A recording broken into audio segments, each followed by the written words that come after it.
Ladies and gentlemen, we warmly welcome you to yet another episode of the Rainmakers podcast. Today is going to be a very special episode too, and today, as always, we are joined by our co-host Donna Balasurya, who is a lecturer, a lawyer, and also a success trainer. Welcome, Donna. Thank you very much for being here. Thank you very much, Yoga. Thank you for having Thank me. you. Now we have the pleasure of introducing the Rainmaker today. He is the Deputy Chairman of Commercial Bank, former Vice Chancellor of University of Moratuwa, board member at Sierra Cables, a commission member of University Grants Commission, and a senior professor of University of Moratuwa. He definitely is a man of many titles and who has achieved so much, and his experience is amazing. It's a CV that most of us would one day dream to have, but most of us will never be even able to go close to. We will be talking to him today about his rise from absolutely nowhere to what he is today, and also how he harnesses the potential of people at every organization that he leads. Professor, thank you very much for being here. It's an absolute pleasure. My pleasure. Thank you. Thank you very much, Professor. Donna, why don't we dig right deep into our questions? Of course. Thank you very much, Yoga. And thank you very much once again, Professor. We welcome you to the Rainmakers podcast. And to start off with, I think looking at your profile and what you are today, I'm sure there is a history behind it. And it is correct if I say it is from the past that we gain our strength and story. So could you take us through the memory lane? Thank you, Donna.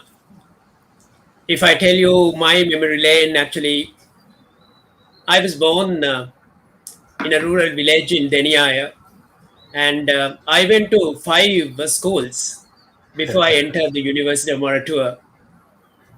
And my father was a headmaster, my mother was a teacher, and that really helped me, I think, to come through this entire journey with that drive for education.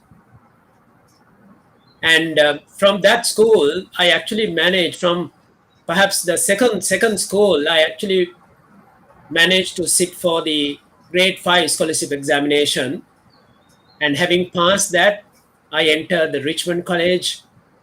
From there, I came to University of Moratuwa, and from University of Moratuwa, I got a first class degree in civil engineering, and that was really a memorable journey. We can expand on these later on as well. Yes. And at the end of that journey, I was invited to become a lecturer at University of Moratuwa. I accepted that offer, and after some time, before 1 year actually, I was given a scholarship to do my master's and PhD at the Loughborough University of Technology, UK, on a scholarship. That again is a very memorable experience, and I learned quite a lot there as well. And then, having finished that, I came and assumed duties as a senior lecturer at University of Moratuwa. There, I think maybe because of the behavior that I had as a lecturer, that I earned quite a lot of reputation as well, and perhaps as a leader and maybe change maker and opinion builder, and giving ideas for development and so on, probably brought me to management positions. But just before that, I was awarded another fellowship, actually. It's a Commonwealth Fellowship to spend my sabbatical at the Wolverhampton University in the UK once again. There I went with my family, my 2 daughters and my wife, and my elder daughter went to school there until grade 3. Of course, she was here and up to grade 2, and then grade 3 she spent there. And having done that, we came back, and I was given the position of the head of a newly established Department of Management of Technology. So I was a founder head, and I was given the responsibility to develop the management of technology expertise at Moratuwa University and provide those kind of courses. And I was instrumental in introducing the MBA course in management of technology. Having Amazing. led the department for 4 years, then of course I was given the headship of my own department of civil engineering, which is the largest department of University of Moratuwa. And of course, when I led that department, more than say 50% of the lecturers were my own teachers in that department, because I graduated there. So I had my professors, senior professors I had to lead, but they were really helpful, and I got Amazing. support from them. We will And definitely have to touch on that, Professor, because to lead somebody that has taught you is going to be an interesting learning for all of us. Amazing. So we Of will course. definitely touch upon that at the latter part of the thank you, will do. discussion. Yeah. And then, having done that, I was unanimously elected as the Dean of the Faculty of Engineering. And there you have 10 departments and 10 specializations. And that I held 6 years. So 3 years is a term. And the second term was also unanimously elected as the Dean of the Amazing. Faculty. And after 6 years of deanship, then during a slight break, I took up the position as a NDB Bank endowed professor on entrepreneurship, and that is to develop the entrepreneurship culture at the University of Moratuwa, because that was one of my passions. And I was actually promoting entrepreneurship quite a lot as a dean of the faculty as well, which is a new aspects that we really wanted to have University of Moratuwa have the cutting edge in that area. Yeah.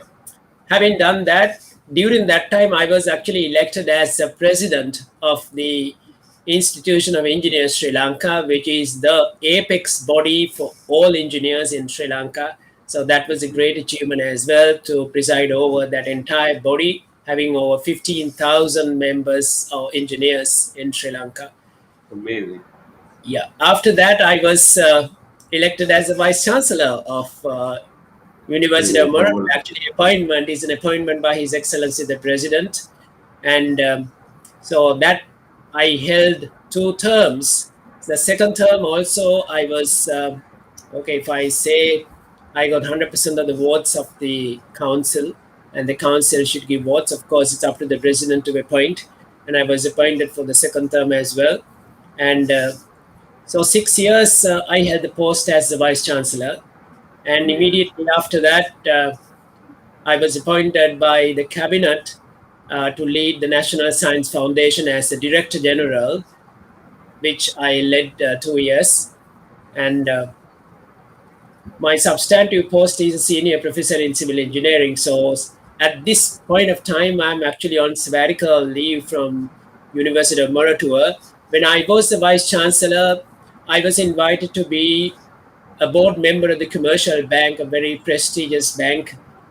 I'm not very sure why I was invited. Maybe because of the connections, maybe I think because we of all the have a pretty good that idea, I Professor. Yeah, We we have a do pretty have good the idea. idea. yeah, Yes, Professor. yeah, Please continue. that's true. And then, of course, at this point of time, I'm a commission member of the University Grants Commission, supporting the policy development for the university governance, university funding, university administration, higher education policies, and so on, and serving as the deputy chairman of the commercial bank, and serving a couple of other boards, the governing boards, both in the private sector as well as in the public sector as well. So in this process, I was involved quite a lot in the policy making as well, specifically on the science and technology area, higher education area, policy making to see how best we can really improve in those aspects as well, and the industry development area to some extent as well. That's a very brief account Amazing. of the path, Donna and Yoga. Yeah, thank you very much, Professor. I have quite a lot of questions to like really ask from you. I think we have set questions as well, so hopefully we would be able to cover everything, because I'm sure like Yoga would also have like a lot of cross questions to ask, and definitely there is a lot that the audience itself can really learn from you. So let's see how it goes. Yoga, would you like to go for the next question? Sure. Before we go into the next question, there are some pictures that we picked and chose so that we can show to the audience of the journey that Professor Ananda has had. Professor, please be kind enough to guide us through what this journey means to you. Yeah. Oh wow. Yeah, yoga, this is actually a great achievement. And when I was spending my sabbatical in the UK, I Right. wrote a book on construction productivity management together with two British professors. And my contribution to this book was 60%. And Right. it is an international publication, and it was published by the Addison Wellesley Longman. And the Right. publication, that kind of a book, is actually really competitive Yes. because publisher looks at the book quite a lot, and the content, the possibility of selling, the marketability, who writes that, and it is reviewed by eminent reviewers to see whether the content and everything is okay. So we went through a real rigorous process to publish that, and I think it is a great achievement. Basically, Mhm. normally, Sri Lankan, particularly engineering disciplines and all that, publishing in an international publisher like in the UK Yeah. It's by very a good. well-known world publisher like Addison Wellesley Longman is a great achievement. So we Definitely. actually published it, and because of that, it's an international publication. My university wanted to launch that book in Sri Lanka as well, and this is Amazing. actually launching ceremony. And chief guest was then Higher Education Minister Honorable Richard Patirana. That is this Amazing. picture. What you can see, I think Definitely. it is 1999. 99. Yeah. Amazing. Amazing. Amazing memory. Amazing memory. I think now the next picture takes you back a little further. What does this picture mean, Professor?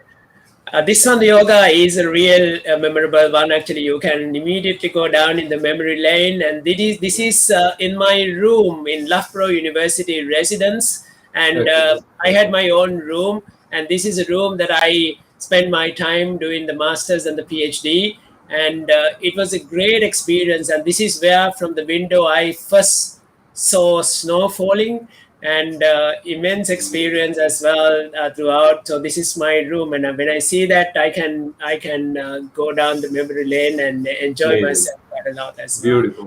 And my Beautiful. Amazing. age was about 25 around this time. Yeah. Wow. Amazing. Amazing. This definitely looks And like yeah, this is UK, again in Professor. UK. Yes, yes, this is again UK. When you are there, of course, you are going around to see the country, and this is where you, huh? Right. So Yeah. this at the same time, yes. Excellent. Beautiful. And This this is my was this is my master's course, yoga, and I'm so happy and proud to say that my master's course in construction had 42 students from 19 countries, and I managed to become the joint first in the batch, scoring the wow. highest percentage. Yeah, this is That's amazing. yeah, when I That's was amazing, 26. Professor. Yes, it's a Beautiful. master's. Yeah. This is my PhD from Loughborough University, and you can see Good. this paraphernalia, Yeah. and all these are wonderful memories. And this is Amazing memory. 1990 January. Yeah. Oh wow. Okay. So how old were you when you got your PhD, Professor? I was 1990 January is 29 years. Oh wow. Great. Amazing. Wow. Amazing achievement. Some friends, I guess, Those Professor. are friends of the master's course, some of the friends. And the girl is Great. actually from Burma. And the next to her is Sri Lankan, my colleague from University of Moratuwa as well. And Great. you can probably identify myself halfway through in the middle, and you have Of people. course. Of course. The style is still there. Yeah, yeah. Excellent. So we had 42 students, yes. Right. This photo is actually again a great achievement, yoga. This is, you can see in the tagline in the banner, leading Yeah. the technology manager nation in Yeah. technology management. This is Right. actually a very new discipline in university education, managing technology. The Right. reason that we decided to introduce is that around 1985 in the USA, when they interviewed big company CEOs, they identified that they are losing competitiveness to other nations because of they are not managing technology very well. So therefore, Right. the idea here is that in any organization, if you want to really have that competitiveness nationally and globally, you need to really manage your technology. So therefore, we want to establish this technology management education at University of Moratuwa, so that our companies, our professionals actually give a necessary thought about it and emphasis about it, and they plan their developments considering the strategic involvement in technology for maintaining the competitive advantage. So we established Fantastic. this MBA course, I think in 2002, first time, and Right. we have an optional subject for the undergraduate education as well. So this is a new thing that I introduced, So and this I'm was very the happy. first step in leading the next, means leading the nation in Yes, technology management. The first step, very that's first. right. Yes, Amazing, amazing. So that's a quick trip down the memory lane. Thank you very much, Professor, for taking us through that. I think this is absolute inspiration. Thank you very much, Professor. So my first question to you is: we spoke about all these amazing achievements. How many people get to achieve things like this? But people also say, in order to see the light, at times we have to go through darkness, and we have to at times fail, and fail hard and fall flat on our face in order to succeed. Would you share some of those incidents where you have failed and then you have stood up back and then fought back and have succeeded?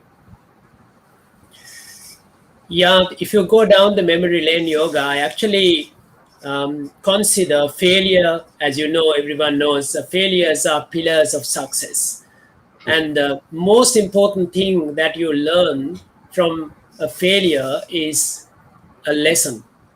And from that lesson, you rise up to do better. Definitely. I can, from my personal experience, I can remember a couple of times that I actually failed. Failed because of my actions, failed because of others' actions as well. One little example, but it's the most powerful example, is when I tried my best to study because of the background that I got from my father and the mother. I can remember my father was telling that, you have to be better than your parents in terms of the career and education when I was very small.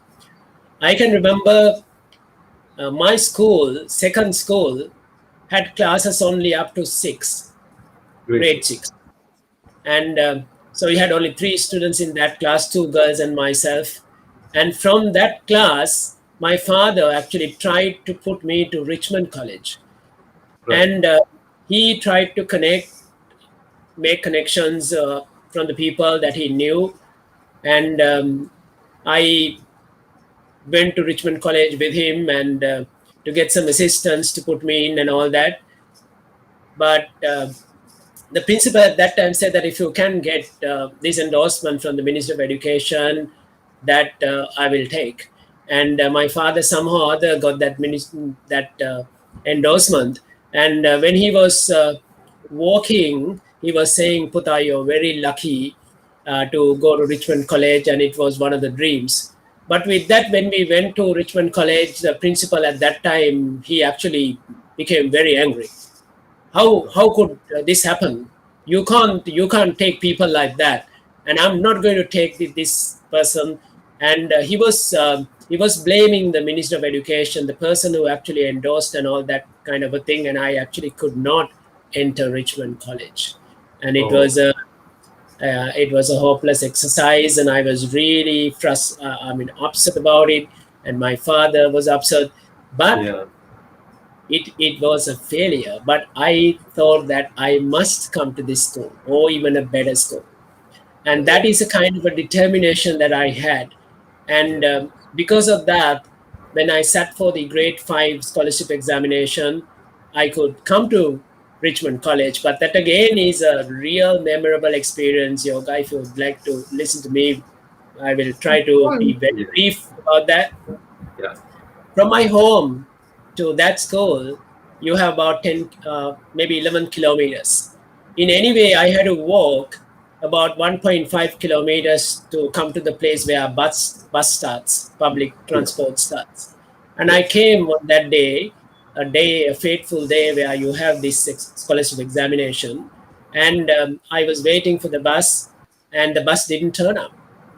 And the examination is another half an hour's time. So what I could do, it was a system failure, and I had this Yeah. determination to go to a better school, and Yeah. I started running, and I ran 6 kilometers or more than six. I think it's about 8 kilometers from that place to the school, and I was late 15 minutes. And because I was a Wow. good student, I was given that additional 15 minutes for the examination, and I passed that, and I could enter to Richmond College. So that was a great experience. So What a that's a story! few, What a story, yeah. Professor! Oh I my have God, heard yeah. this story. I have heard this story a few times, and every single time I hear it, I always say to myself, "Is that this is like it shows how determined you were to get through and then go to the school that you always dreamt of." Absolutely amazing, beautiful. I think that created the platform for you to then go on to do things where you, whether you fail or not, your determination to succeed was always there. Just to add to that, Professor, when somebody fails, there are people who have great dreams, great vision, great passion also, and they do things wholeheartedly. But then they face a failure, they feel defeated. Not they don't feel like it's a loss, but it's a defeat. And then the passion is lost, the vision is lost, and then they don't want to go on that journey wanted to go on. What would you say, how we can deal with failure? What is one lesson that you could share with? To deal with failure, yoga, I think you must have a vision, a target that you want to achieve. And also, you must have a value of the confidence that you can really, overcome this failure, this frustration, and then achieve that target. So when I had that failure, it's not only the desire that you need to have, yoga. It must be accompanied with the commitment. I think it is very, very important. And when that failure happened to me, I can tell that I really had that commitment. And Yeah.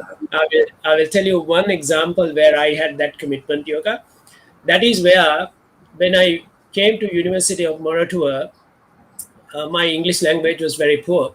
The reason for that is the two schools that I went initially did not have any English teachers. So my first English teacher I got when I was in grade 7. Right. And when I came to Richmond, I think I scored only 18% for the English subject. And Right. when I sat for the O-level examination, I was failed actually. I failed Oh, that wow. subject. First time, yeah. Wow. And the second time, it was a simple pass. And the third time only that I got a credit pass. And third time when I sat, I was in the university. Oh, And wow. I can Wow. remember that, Amazing. yeah, What a I story. think it is a commitment. It is a commitment, yoga, because when I was in the university, I realized that I cannot be a good engineer if I didn't improve my English. True. Very And true. Amazing. one of the professors who was still serving in the Department of Civil Engineering when I became the head of that department, he in fact was one of the most respected professors. And I used to sit in the front row for lectures, and he used to take my book because I'm a bit serious of studies.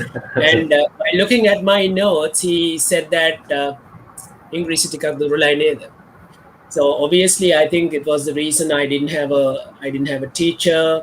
And even during Richmond, I was concentrating for the other A levels, mathematics, physics, chemistry, rather than English. We also didn't go to English lectures very much as well. Many people Yeah. didn't go, so I Yeah. also True. didn't go because of I that. can relate. Yeah, right. And then when he said like that, I was really determined that by the time I Amazing. passed from the University of Moratuwa with a degree, I must be very good in English. Otherwise, I can't be a good engineer. At that time, I had an idea of becoming a good engineer. And so during that time, we had some rules and regulations in the class. We actually had about five friends, and we said that we need to speak in English, and if you convert your language to Sinhala, you need to buy tea for all five people. And Very nice. that's something. And then I got daily newspaper once a week, and when you buy daily newspaper, I used to read the entire paper whole week, because you need a whole week Wow. to read the entire Yeah. paper. Yeah. And I can remember I was questioning lecturers in English. I can still remember the mistakes that I did when I spoke. And sometimes the lecturers tend to convert that to Sinhalese, but I never converted to Sinhalese, and I spoke broken English. And when Amazing. I uh, just before I finished, I got the opportunity to present my project report to the lecturers for assessment. And when I presented, the same professor who really told me that English tika duralai neda, he was there. And it is he Amazing. who invited me to join to the lecturer panel at the final day of the examination. And immediately after joining as a temporary lecturer, I was given the task of lecturing in English for 100 students. At that time, the batch Amazing. size was 100. And normally, the assistant lecturers are not given immediately to lecture, but I was given.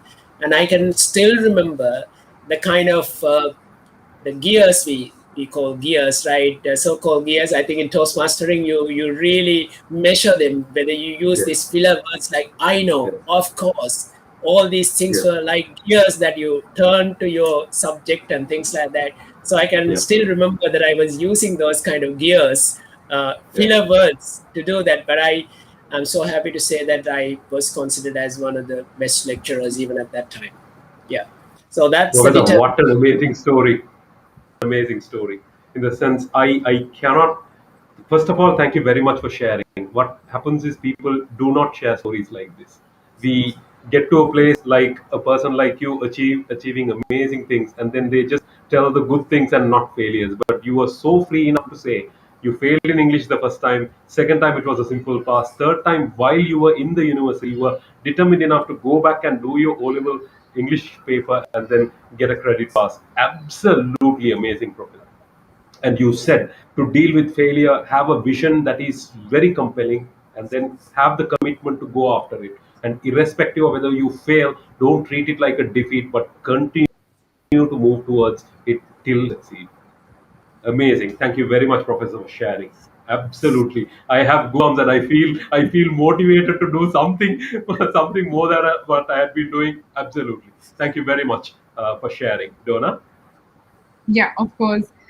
So as Yoga said, I mean, it's such an inspiring story, Professor. Like, I just want to, before I go to the next question, I just want to know, because that you have had like so much experience in different leadership positions, from the corporate sector, the private sector, to like the public.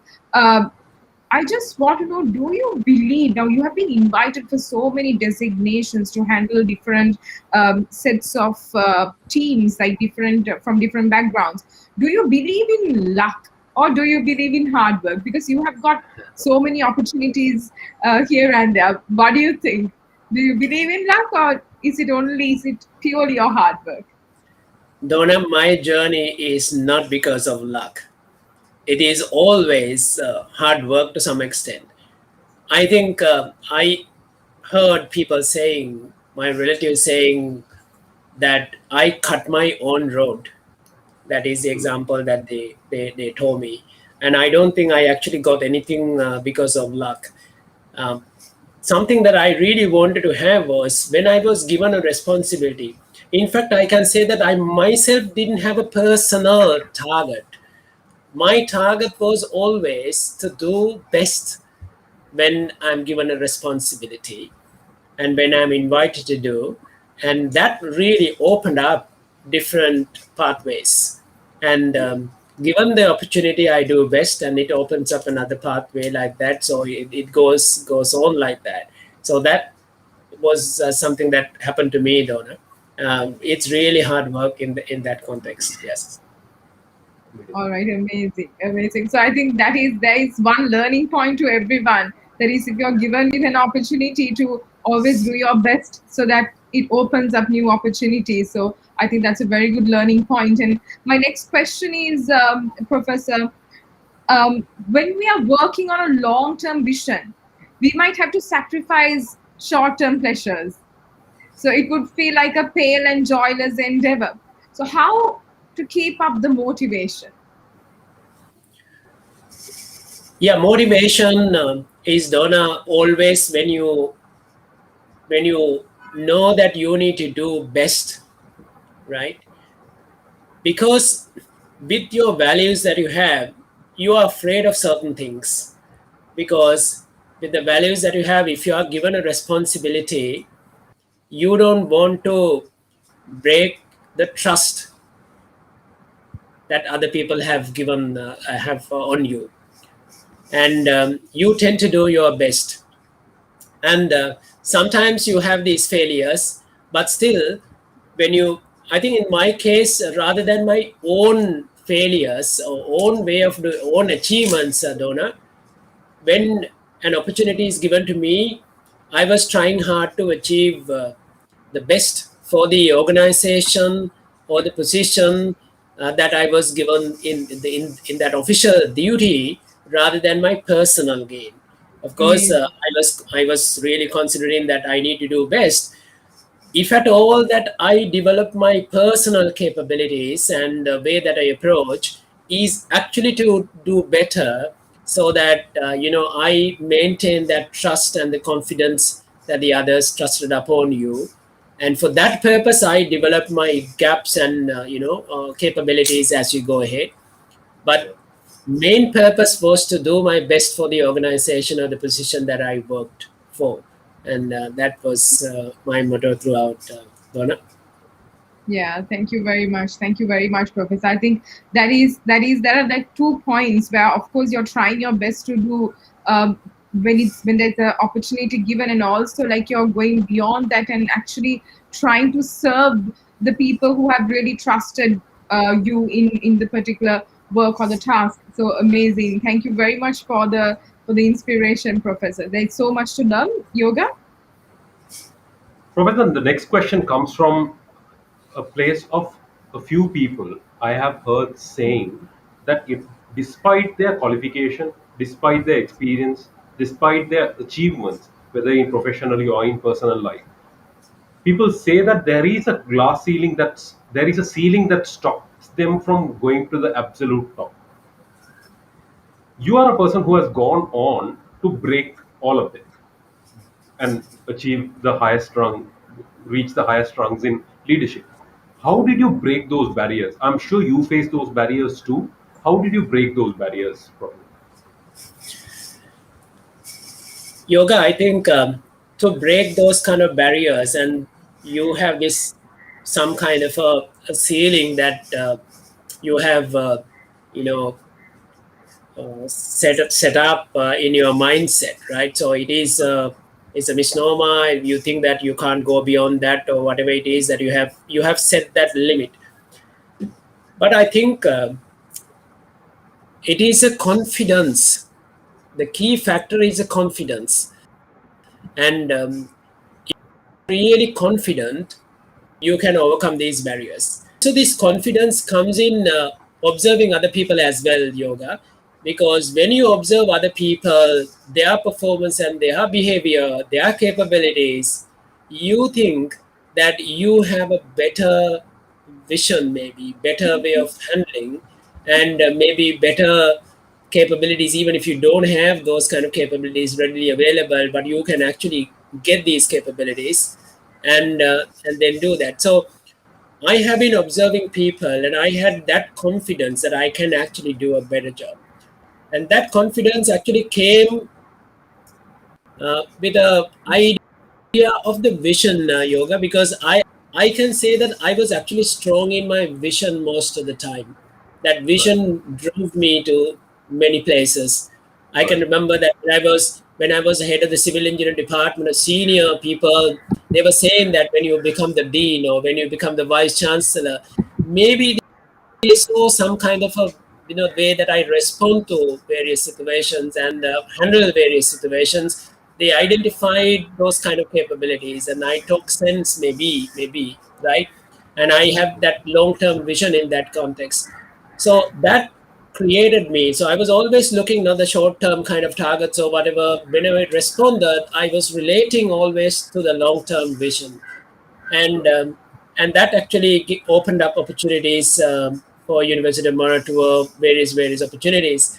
And it so happened when I was a head of management, that's the first time that I was appointed as a head, and I was made as a co-chairman for the development of the corporate plan for University of Moratuwa, and I was Right. heading the corporate plan development 3 times until I as the vice chancellor. So 3 times in the sense that 15 years I was leading the development of the corporate plan of the University of Moratuwa. Of course, it is with all the ideas of the others. It is necessary that you get all the ideas. It's a bottom-up kind of a development. But I was instrumental in getting those kind of ideas and do it. I think it is a strength that I had, and Yeah. that drove me the entire journey, Donna. I think Professor, that's so something I'm very happy and proud of. what you're saying, yeah, I mean, actually, Professor, what you're saying is do not focus whether there is a ceiling or not. If you have a vision and have the commitment, you can still go and achieve whatever it is. And what I think from what you say, I understand is that do not yourself with what others are doing, what others are saying, whether you get opportunities today or not, but happen for the future, and then be committed and go towards it. Everybody can achieve these goals.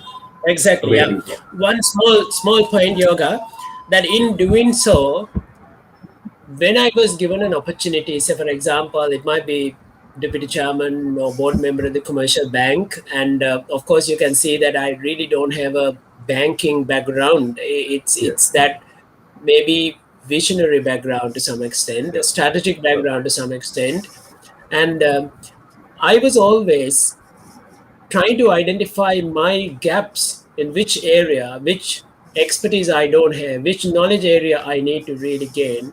And I identified myself, the areas, those kind of gaps that I need to fill. I commit myself to fill these gaps so that by the time I am challenged to face that situation, as much as possible, I'm ready to do that as well. So that is I think what another. you're also saying is to be a lifelong learner. Don't stop education just because you had your PhD at 29, as you said. Do not stop there. It is a continuing process. Amazing. Fantastic, Yeah. Exactly. Professor. Exactly. Yeah. And Fantastic. also, I Fantastic. think adding to what Professor said, I think it's quite evident from the story that you shared also that when you were trying to get into Richmond College, there was definitely a barrier of like it was definitely a ceiling, glass ceiling, which really stopped you from getting there at first because it was beyond your control that the headmaster or the principal did not accept you despite the permission given from the minister, right? So those are things like any person would face during their lifetime, like, and especially I wanted to ask this question. I was discussing with Yoga also, like that, like especially when it comes to corporate sector, Professor, everyone used to say, okay, there are politics and then they don't give promotions, or there are personal favorations, this and that and all that. So these are definitely glass ceilings which are there, which are like inevitable, and also which is beyond your control, that you can't avoid it. So I mean, in such situations also, what you're suggesting is to everyone is to like have a clear vision for yourself, and if you have that, like things will come to you despite all the barriers and all the roadblocks. Am I Thank you. correct, Is that Professor? Exactly. Yes. Yes. Exactly. great? Yeah, Great. they will come Okay, and open up your opportunities. You don't want to really go behind those kind of opportunities. Yes. Yes. Yes. Excellent. Excellent. amazing. Fantastic, Professor. Thank you very much. Now, I think we have been discussing a lot of things that are very heavy. Why don't we take a Yeah, break, a moment, and then have a little bit of fun, then come back to serious questions yet of again. course. Professor, shall we go on to rapid fire questions? Are you ready? Yeah. Okay. We'll try. Excellent. Here we go then. Here we go.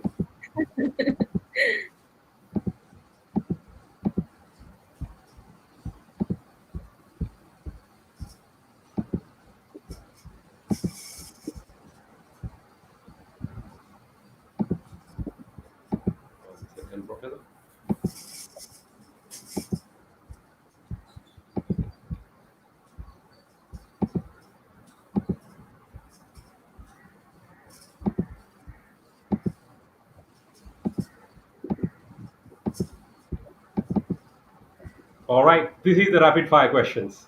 Donna, take it over. I think you have to share it. I can't see the whole thing, Yoga. I only see the little thumbnails.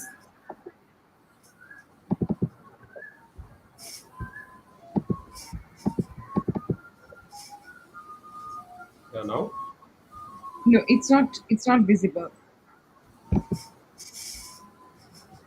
Shall we go to the next question so that you Yes, can sure. sort it Sure, out we till will do then? that. Yeah, we will do that. Sure. So the next question, Professor, is that as the Vice Chancellor of the University of Moratuwa, you would have dealt with the smartest of the minds in the country. So a mind can only thrive in a free environment, but it cannot come at the cost of discipline also. So how do we strike the right balance between having freedom as opposed to the other extreme of it, the discipline? Donna, is a very, very important question and a challenge actually. Now, what I did was, Donna, obviously University of Moratuwa, both in terms of academic community and student community, they are front end. They are always leading and very high end people.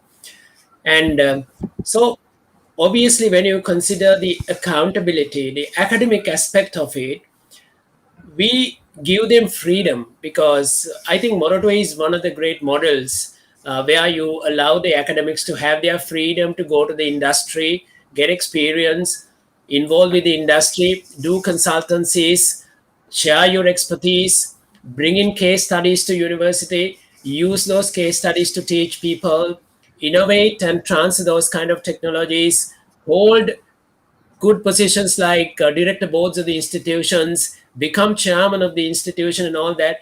That is actually with the idea of exposing them to outside world so that they obviously become better leaders and better teachers because they then talk with their own personal experiences and personal case studies, and that is very, very useful. And I was having that idea, if you really teach only without having these kind of interactions with the outside world, you then only teach the subject, and I don't think that you can probably produce better graduates. So we were Yeah. allowing teachers to do that. And not only me, I think vice chancellors, my successors, predecessors was also trying to do that. But I was a great promoter of this aspect as a dean as well, not only as a vice chancellor, even as a head. While we do that, in order to maintain the academic accountability, we have been having academic accountability work norms. So as long as the teacher delivers their lectures without cutting any lectures and all that, as long as we see their research outputs in terms of research publications, as long as we don't get any complaints, that we get good student feedback and all that, they have done their job. And beyond that, we would like them to go out and do it, and that is the academic side. Now from the student side again, you allow them to do whatever they want, allow them to do extracurricular activities, sports, and become a toastmaster, a cavalier, or a lion, or a leo, or rotaract, or whatever. We were really promoting these kind of extracurricular activities because as a graduate, as an engineer, you must have these kind of attributes. It's not only knowledge, it is all human qualities, it is initiative. All these attributes need to be developed because we want to make sure when our graduates pass out, they have these kind of graduate attributes. So we allow their freedom. However, we were maintaining, we were making sure that normally these problems and disciplines come when you have politics, right? So we were really telling students, right, you can have your political ideologies or whatever, leave them outside the university. Don't bring it any politics. You can do whatever extracurricular activities. You can provide any leadership, but no politics in that context, right? And if you prevent that politics, normally student discipline is very easy to maintain. And we also maintain very close, cordial relationship with the students. I think unlike most universities, perhaps, we made sure that dean meets all student leaders once a month. Vice chancellor meets all the student leaders as well as all staff unions once a month, and we have been having a very good communication throughout. I think this communication is very important, and during this communication, we need to let them realize that we are genuinely trying to solve their problems. We do need to take actions to genuinely solve their problems. The moment they realize that we are honest, we are trying genuinely to solve their problems, and we take actions for the best interest of their future and the best interest of the organization, I think discipline can be maintained. And that's the secret that we have been having, Donna. Yeah. Yeah, absolutely. So what you're saying is, I mean, of course, you cannot allow either of the extremes, and you will not be able to thrive or excel with either of the extremes. Definitely, the balance has to be struck, and I think it's a very contextual really decide where and when to really strike the balance. So I thank you very much, Professor Yoga. Are you ready with the Amazing. rapid fire questions? Question to ask, and we will Yeah, get there. of course. Professor, I am interested in knowing. You spoke in Sure. detail about dealing with students, the brightest brains of the country, and all of that. I would like to ask now, in the corporate world, we usually focus on speed, and what they say is alone we can go faster, but together we can go further. how would you how do you build a collaborative culture within the corporate world, Professor? Yoga, I think you are very correct. It is not only in the corporate world, anywhere, you should not go on your own. You need to really collaborate, build your team, go together with the team. And I have many examples in the University of Moratuwa and even elsewhere that we go as a team, not just individually. And I have observed that the people who went individually, the moment they lose power, all their initiatives are lost as well. Nothing continuing, right? All your followers, subordinates will abandon what you have initiated. But on the other hand, if you go together with the team and you tell the team and you get input from the team, and any decisions that you take, either you convince the team and get their support, and when you convince the team and get their support, it might take trouble, it might take long. And if you take a decision, you can take a decision at any moment, but if you want to really get the consensus, it might even take several months. And I have many examples in the University of Moratuwa. After that, once you take that decision, then you get the full support from everybody. And even if you have left the position, you will see that all the decisions that you have taken together are continuing. And I'm so happy to say many of those things that I took at the University of Moratuwa, even as a dean, as a vice chancellor, as the head of department, and some of these initiatives are still continuing because we took those kind of decisions with the team, collaborative approach, collaborative. And even for the lectures, I was always promoting that we need to collaborate between departments, and sometimes the department tend to do their courses only through the department, and I was really trying to promote we need to collaborate between the departments, we need to collaborate between the faculties, between the universities, and even universities and industry, and we have been really promoting those, and I'm so happy Amazing. that Moratuwa is actually having those kind of industry collaborations quite a lot because of these kind of collaborations, and that is a strength.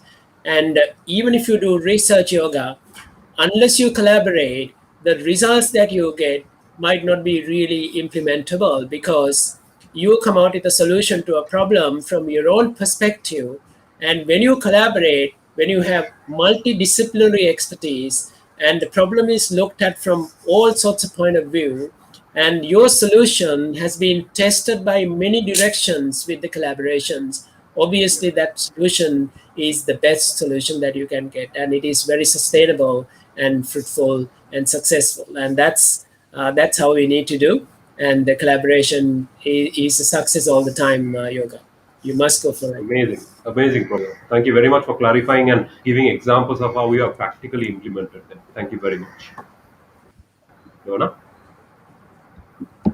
Yeah, so I think we're ready to go for the rapid fire questions. Definitely. Brilliant. All right, so Professor Ananda, are you a coffee person or a tea guy? Normally a tea guy. Occasionally I love coffee as well. Awesome. I think that's me also. What did you want to be when you grew up? I always wanted to be an engineer, Donna, because I can remember that even when I was in the Richmond College, when my teacher asked, I said I want to become an engineer. He laughingly said, "Engineer tamai," something like that. He was sarcastic. He was sarcastic. But look at you now. Amazing, brother. Yeah. Most used app on your smartphone. At the moment, is WhatsApp all the time. Yes. Oh, Of yes. course, for all of us. Of course. Who do you admire the most and why? Interesting. Yeah.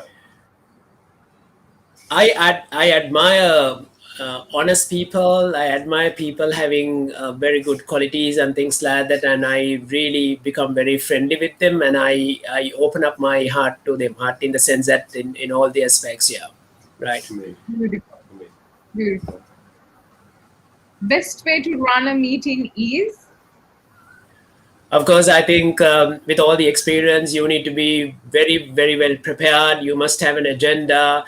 You must allow everybody to talk, and you should not allow somebody to dictate and give opportunity for all the other people to give ideas. And that's the best way, I think. Collaborate. Amazing. Again, you're touching Collaborate, upon of course, collaboration. yes. Yeah, collaborate, yes. The first car you ever owned was? My first car was a Opali Fiat, Donna. Uh-huh. Okay. Okay. Never heard of it, Professor. Never heard of it. 43,000 rupees. When it was halfway through my studies in the UK, I came to Sri Lanka and bought a Opali Fiat. Yeah. Wow. Amazing. Fantastic. Amazing. After your smartphone, what's the one gadget you can't live without?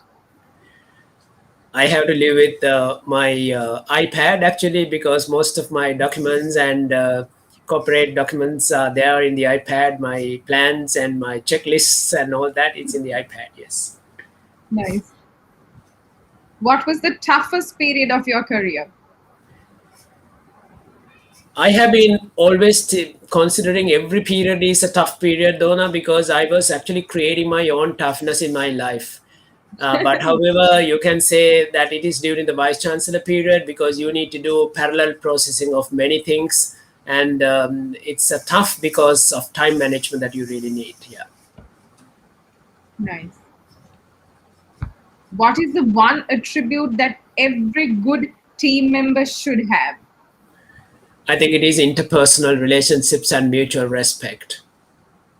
Nice. Amazing. Beautiful answer. The one trait that won't get someone hired at commercial bank? Honesty. Integrity and honesty, yes. Right. So, okay. Professor, you So did that's very about well. it, I think. Brilliant. So Brilliant. Thank you. I think it's really good to really lift the personal veil and then get to know you more personally, Professor. Thank you very much for the genuine, the most honest answers that you gave. So Yoga, are you ready to go for the next question? Yes, I think we are almost coming to the end. So we will condense the answers and questions as much as possible. Try to get as much as possible from Professor Ananda. Professor, Yeah. one of the things that we see is that now is considered to be a competitive advantage.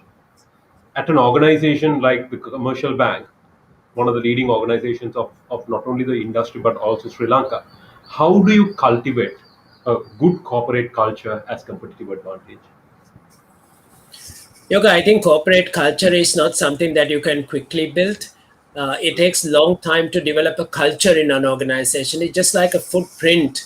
And my instinct in the corporate bank, commercial bank is not really very long, several years though. But the commercial bank culture, corporate culture has been there, growing and developing throughout.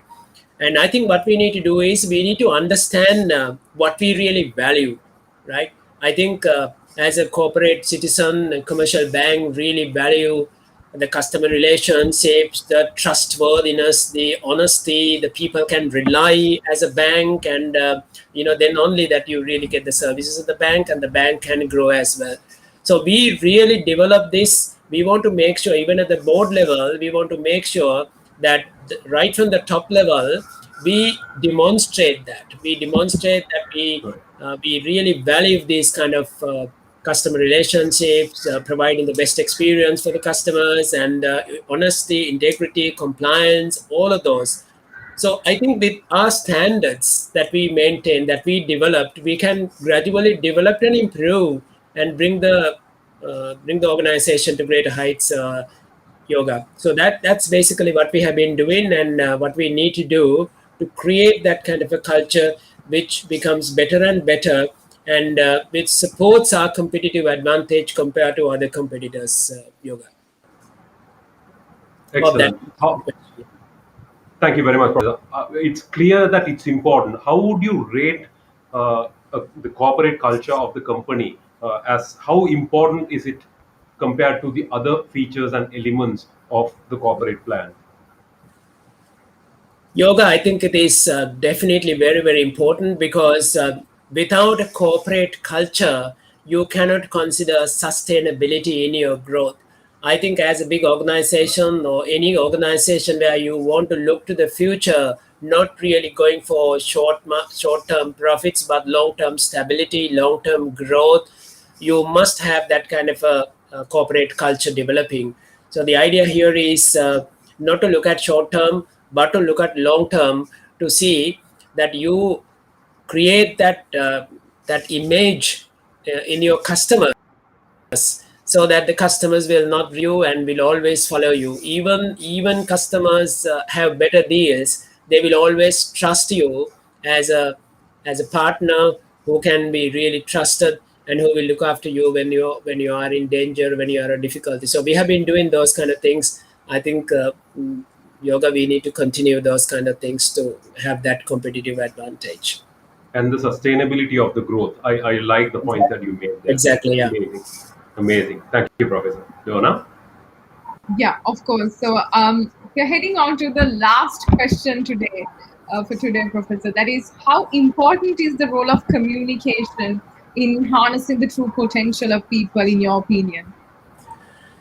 Donna, I think communication is, you and I basically as Toastmasters also understand communication is extremely important, because I realize my communication is very important from my small days as well, starting from my language. And even when I did my PhD, I made sure that I buy a synonym dictionary and identify how to write my thesis best. I can proudly say, even now, I can show my PhD thesis to anyone, because I did my best in doing that. Having done that, I realized that if you really want to lead an organization, you must be a good communicator in all aspects. Now, when you say communicator, I think that is not only the ability to put across your ideas. It also includes your ability to listen to or take positively the constructive criticisms and suggestions given by the others, and how to take those kind of on board. And that's a part of the communication. It also has the ability, your ability, to provide your feedback, your constructive feedback and suggestions to the others that you lead at the correct time, and that's a part of communication as well. Now, if you do this with the interpersonal relationship, with democratically eliciting this kind of information, I think that those kind of things are essential qualities that you should have as a leader. So therefore, I think communication in that context, Donna, is extremely important to be successful as a leader. Yeah, brilliant. I think you made a very good point there, Professor. I mean, it's not just about effectively communicating what you want to say to the other person, but it's also about how you can accept and give feedback at the same time, because that's where obviously the growth comes into play, right? So, amazing. Very well done, Professor, in terms of the contribution that you're making to the society. I think it's brilliant, and it's we are honored to have you at the Rainmakers podcast, because you're a role model that many people are looking up to. And I'm pretty sure that the audience would get inspired after this podcast. So thank you for joining with us. And I would now hand over the controls to Yoga to do the concluding remarks for the day. Thank you very much, Professor. Absolutely amazing experience to have had this chat with you. What an inspiration from such humble beginnings to the highest rungs of leadership and beyond. Thank you very much for opening up and sharing with us your story, your secrets, and your failures and success, so that people like us can learn from it and one day go on to grow to the levels that you have set the high bars to. So hopefully, one day people will be inspired to go on the journey and succeed. Thank you very much. You are true. You are a true rainmaker, and thank you very much for joining us and taking time to be part of it and then share your knowledge and experience. Also, I have to My say, pleasure. My thank, pleasure, Yoga and Dona, and it was amazing, and it was a wonderful experience and opportunity that I had to share my experience. Thank you for taking me to Rainmakers and having a very fruitful kind of a discussion. All the thank you very very much, best. Professor. Thank you very much. I loved how you emphasized repeatedly on a few things, on to have a vision, have the commitment to go through that vision, and also not only be a loner but also to collaborate with others to succeed. These are messages and lessons that we will take away from this podcast, and I'm sure we will all be able to implement it and grow. Thank you very much, Professor. It was a pleasure. Next week on the Rainmakers podcast, we have the country manager of Chartered Institute of Management Accountants, Sri Lanka, Ms. Zahara Ansari. We will meet you in that next episode. Very much for joining us today. Appreciate it. Have Be safe and have a good week. Thank you very much.